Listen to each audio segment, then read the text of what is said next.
কাটাখাল নদীর ভয়াবহ অবস্থা মোহনপুর বেড়াখালের পারে। নদীর এই ভাঙনের ফলে আতঙ্কিত আলগাপুর রাজস্ব চক্র এলাকার মোহনপুর, উত্তর নারায়ণপুর, বকরিহাওর, উত্তর কাঞ্চনপুর, চিপর সাঙ্গন ইত্যাদি এলাকার মানুষ।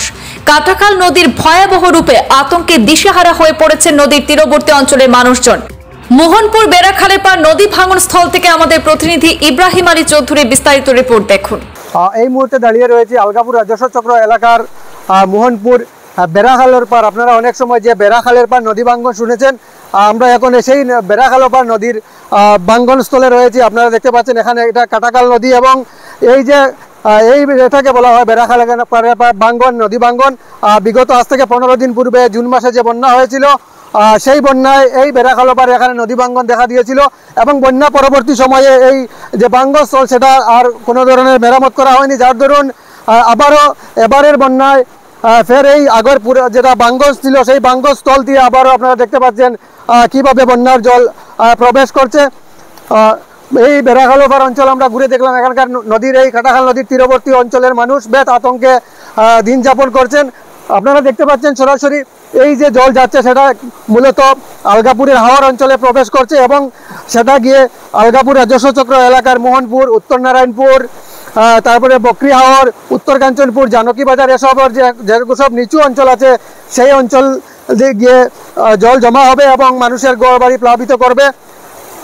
যদি মিজোরাম অথবা মণিপুরে বৃষ্টি বেশি হয় এবং কাটাখাল নদীর জলের স্পিড বা জলের যেটা গতিটা যদি না কমে তাহলে উত্তর হাইলাকান্দিতে ভয়াবহ বন্যার আশঙ্কা রয়েছে এবং যদি কাটাখাল নদীতে জলের যেটা গতি যেটা কমে যায়, বাড়ার গতি যেটা কমে যায় এবং উপরে যদি বৃষ্টি না হয় তাহলে হয়তো উত্তর হাইলাকান্দিতে সেভাবে কোনো হয়তো ভয়াবহ বন্যা হবে না, হতে পারে বন্যা, তবে হয়তো মিনিমাম আকারের বন্যা হতে পারে, কিন্তু ভয়াবহ বন্যার হাত থেকে বাঁচতে পারবেন মানুষ।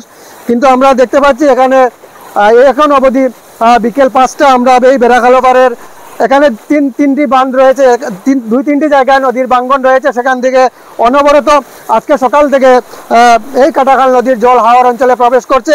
এখানে দেখতে পাচ্ছেন কয়েকটি বাড়ি এই বিগত বন্যার সময় ব্যাঙ্গে একদম চুরমার করে দিয়েছিল। এখানে একটা গড় রয়েছে, আপনারা সরাসরি আমাদের ক্যামেরা দেখতে পাচ্ছেন কি অবস্থা। মানুষের অনেক কষ্টের মধ্যে এখানকার মানুষ দিন যাপন করছেন, একটা আতঙ্কের মধ্যে রয়েছেন। এই সমগ্র মোহনপুর বেড়াখাল পার অঞ্চলের মানুষ এক আতঙ্কের মধ্যে দিন যাপন করছেন এই নদী কাটাখাল নদীর তীরবর্তী অঞ্চলের মানুষ। এই বেড়াখাল পারে আরও একটি ভাঙ্গন আপনারা দেখতে পাচ্ছেন। এখানে যদিও জলসম্পদ বিভাগে কয়েকটা জিওব্যাগ দিয়ে এখানে কিছু প্রোটেকশন দেওয়া হয়েছে, তারপরে আমরা দেখতে পাচ্ছি এখানে এই যে প্রোটেকশন যেটা দেওয়া হয়েছিল জিওব্যাগ টপকে এখান দিয়ে জল প্রবেশ করছে এবং এখানে দুপাশে মানে গড় রয়েছে। এখানে একটা গড় দেখতে পাচ্ছেন আপনারা একদম পুরো ধ্বংস করে দিয়েছে এই বিগত বন্যা এবং আজকেও অনুরূপ সেই আগের জায়গা দিয়ে এখানে জল প্রবেশ করছে। এখানে আমরা একটু সামনের দিকে এগোচ্ছি, আপনারা দেখতে পাচ্ছেন এখানে দুপাশে বাড়ি রয়েছে এবং বাড়ির ভিতর দিয়ে খুব গতিতে এই কাটাখাল নদীর জল হাওড় অঞ্চলে প্রবেশ করছে। আমরা একটু সামনের দিকে যাচ্ছি, গিয়ে এখানকার কিছু দৃশ্য আপনাদের সম্মুখে তুলে ধরার চেষ্টা করছি। এই যে নদীর তীরবর্তী অঞ্চলের মানুষ তারা কিভাবে দিন যাপন করছেন এবং কি আতঙ্কের মধ্যে এখানে তারা রয়েছেন। আপনারা সামগ্রিক দৃশ্য দেখতে পাচ্ছেন, এখানে দুপাশে বাড়ি রয়েছে এবং এই বাড়ির ভিতর দিয়েই কাটাখাল নদীর জল হাওড় অঞ্চলে প্রবেশ করছে। আমরা এখন একটা বাড়ির সম্মুখে এসেছি, আপনারা দেখতে পাচ্ছেন এখানে গৃহপালিত জন্তু রয়েছে, কয়েকটা গরু বাড়িতে রয়েছেন, তারা এখানে মানুষও রয়েছেন। তারা একটা আতঙ্কের মধ্যে রয়েছেন, কোন সময় কি হবে কিছুই তারা বলতে পারেন না। একমাত্র আল্লাহ বা ভগবান তাদের একমাত্রই ভরসা বলে তারা আমাদের জানিয়েছেন। একটা আতঙ্কের মধ্যে দিন যাপন করছেন এই মোহনপুর বেড়াখাল পার অঞ্চলের মানুষ। এখানে প্রায় 1 থেকে 1.5 কিলোমিটার অঞ্চল জুড়ে একই অবস্থা। এখানে বাড়ির ভিতর দিয়ে যে বাড়ির উঠান রয়েছে সেই উঠান দিয়েই নদীর জল প্রবেশ করছে।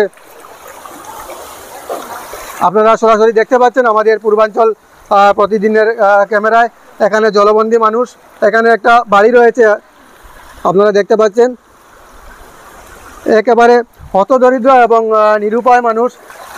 একদিকে রুজি রোজগারের বর্তমানে অভাব এবং অন্যদিকে এই একটা কাটাখাল নদীর যেটা ভাঙ্গনে মানুষের মধ্যে এক বাড়তি আতঙ্ক বিরাজ করছে মানুষের মনে। এখানে কয়েকটি গরুও এখনো পর্যন্ত সেই গোয়াল ঘরে আমরা দেখতে পাচ্ছি রয়েছে।